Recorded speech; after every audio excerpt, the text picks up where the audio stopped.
Bonjour et bienvenue dans votre émission Vitali, présentée par la Maison de l'Afrique du Nord. Aujourd'hui, nous avons l'immense plaisir de recevoir M. Ali Aoucha, spécialiste en réseau informatique. M. Aoucha nous partagera aujourd'hui son parcours d'immigration, son intégration professionnelle au Québec et surtout son engagement auprès de la communauté. Un témoignage inspirant pour tous ceux qui souhaitent bâtir leur avenir ici au Canada.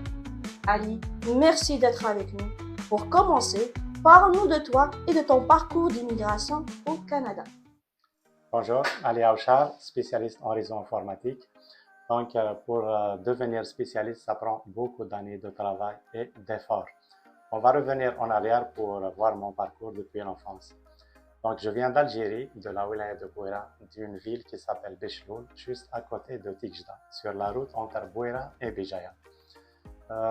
J'ai passé mon enfance dans une famille modeste, famille simple. Donc, comme on n'avait pas beaucoup de moyens dans les débuts des années 80, mes parents insistaient beaucoup sur le travail à l'école. Donc, ils disaient toujours il faut bien travailler à l'école. J'étais excellent à l'école et j'étais heureux dans mon enfance. Donc, juste pour anecdote, un jour, il y a un prof qui a écrit dans un bulletin excellent élève, élève unique en son genre. Donc, rappelez-vous de cette phrase. On va la voir 30 ans après au Japon. Donc, revenant à mon enfance, j'étais très heureux. On jouait beaucoup et j'aimais aussi la période de la cueillette des olives. Donc, on sortait dans les champs, on faisait la cueillette des olives et j'aimais beaucoup le midi, quand ma mère elle a ramassé le bois pour faire un feu. Donc là, on se mettait par terre, on mangeait des choses simples, de la galette, de l'huile d'olive, des fois des oranges de passer l'hiver. Donc, c'était quand même des moments inoubliables. Donc, j'ai continué mon parcours d'études. J'étais toujours très bon élève. J'ai eu mon bac. Je suis allé à l'INILEC. Donc, j'ai fait la meilleure école d'ingénieur en Algérie, en anglais. C'est l'Institut national d'électricité et d'électronique à Boumerdès. Donc, j'étais un brillant étudiant. J'ai terminé mes études en 98. Donc, j'ai fait la soutenance. Comme ma mère était une personne très très importante dans ma vie, je l'ai invitée ce jour-là pour être présente dans ma soutenance. Ma mère, en passant, elle n'a jamais été à l'école, mais c'est une personne qui a beaucoup appris dans la vie. Donc, elle avait une solution, elle avait un conseil pour chaque chose qui nous arrivait. Donc, ce jour-là, je l'ai invitée à ma soutenance. Elle était venue, c'est l'été, il faisait chaud, mais elle a fait le parcours. Elle était venue avec une très belle robe qui se voyait de loin. Donc, comme ma mère a fait beaucoup de choses pour ma vie, pour moi, je voulais la remercier ce jour-là avec quelque chose de spécial. J'ai une autorisation spéciale pour qu'il fasse des yo-yo avant la fin de la soutenance dans la salle. Donc, à l'époque, c'était pas facile déjà pour rentrer à l'Institut national, il fallait montrer patte blanche. Donc, pour faire dans une soutenance, là, c'est presque impossible. Donc, j'ai eu l'autorisation. La soutenance s'est très bien passée. Ma mère a fait des yo-yo. Tout le monde était heureux. Donc, j'ai entendu parler de l'immigration au Canada. Moi, à l'époque, je voulais partir en France, mais le Mektoub, comme on dit, le destin a voulu que ça soit ici. Donc, j'ai déposé mon dossier comme tout le monde et on m'a répondu. Été 2002, je suis arrivé ici au Québec. Donc, c'était l'été. Je commençais à découvrir Montréal, les habitudes, tout ça. Septembre, je commençais à voir quand même les formations. Je regardais, j'étais quand même intéressé par une formation en réseautique, donc je regardais à gauche à droite. J'ai entendu parler du Collège La Salle, formation réseautique en anglais. Donc à l'époque, ça coûtait quand même 6 000 $. Il y a des amis qui m'ont dit, vas-y, 6 000 $, c'est pas beaucoup, tu vas les rendre en une année, investis dans ton avenir. Donc j'ai pris un prêt bourse, je suis allé au Collège La Salle. Je me souviens, en mois de septembre, je suis allé m'inscrire. Donc, le gars de l'administration, il voulait me faire visiter la classe. On est allé voir la classe, il y avait quelques étudiants, il y avait le prof. Le prof, il a cru que j'allais commencer. Il m'a dit, prends une place. Je m'assois, le cours était en ligne, donc je commence à faire le cours. J'ai fait un chapitre pendant 1 heure. Là, il y a un test qui apparaît. Apparemment, il fallait faire un test après chaque chapitre. J'ai fait le test, j'ai eu 100 sur 100. Il y a le prof qui me dit, Ali, viens ici.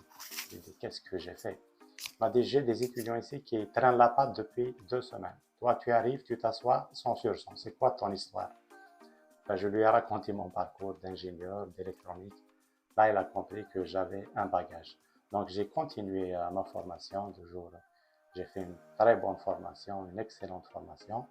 Là, je vais revenir un peu au début de la formation. C'était le octobre, novembre, là, l'hiver commence.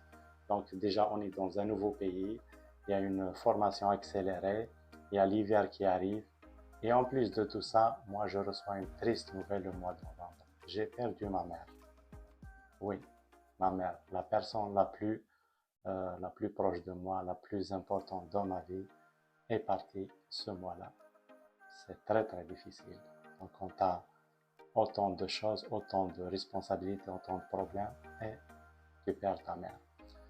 J'ai pris mon courage à deux mains. Je me suis dit, ma mère s'est sacrifiée pour moi toute sa vie. Là, il faut que je lui rende hommage, il faut que je travaille fort, il faut que je réussisse. Donc, j'ai continué ma formation, j'ai excellé, j'ai réussi. J'ai commencé à travailler dans plusieurs compagnies. J'apprends d'une compagnie à l'autre, j'ai fait des certifications.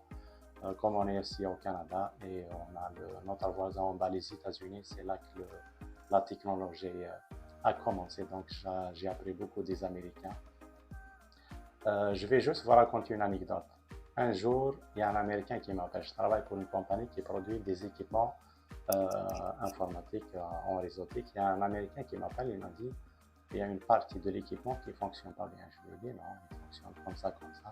Lui, non, il insistait qu'il fallait que ça fonctionne comme il voulait. Lui, il parlait, moi, je parlais, 20 minutes, 30 minutes. Là, il a vu que c'était peine perdue. Il voulait utiliser sa carte Joker. Il m'a dit, monsieur, moi, je suis certifié. Moi, à l'époque, j'avais 3 certifications. J'ai dit, j'ai votre certification et j'ai 2 autres. Donc là, la discussion s'est terminée. Il a dit, monsieur, merci, bonne journée. Donc ici en Amérique du Nord, si on veut